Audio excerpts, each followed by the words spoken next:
கோதையாறு அருகே மரக்கிளை முறிந்து விழுந்து படுகாயம் அடைந்த சிறுமி சிகிச்சை பலனின்றி உயிரிழப்பு. கன்னியாகுமரி மாவட்டம் நாகர்கோவில் அருகே உள்ள கீழப்பெருவிளை பகுதியைச் சேர்ந்தவர் காட்சன் சாமுவேல்.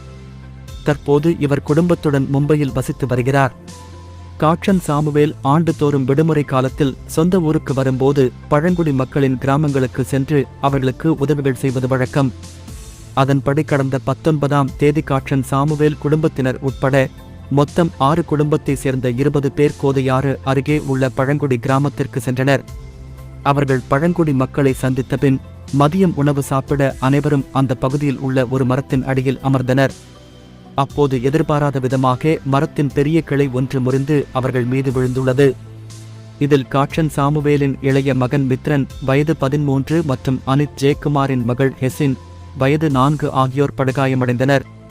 உடனே அவர்கள் 2 பேரையும் மீட்டு காரில் ஏற்றி குலசேகரத்தில் உள்ள ஒரு தனியார் மருத்துவமனைக்கு கொண்டு சென்றனர். அங்கு மித்ரனை பரிசோதனை செய்த டாக்டர்கள் அவர் ஏற்கனவே இறந்துவிட்டதாக தெரிவித்தனர். தொடர்ந்து சிறுமி ஹெசினுக்கு தீவிர சிகிச்சை அளிக்கப்பட்டு வந்தது. இந்த நிலையில் சிகிச்சை பலனின்றி நேற்று ஹெசின் பரிதாபமாக இறந்தார்.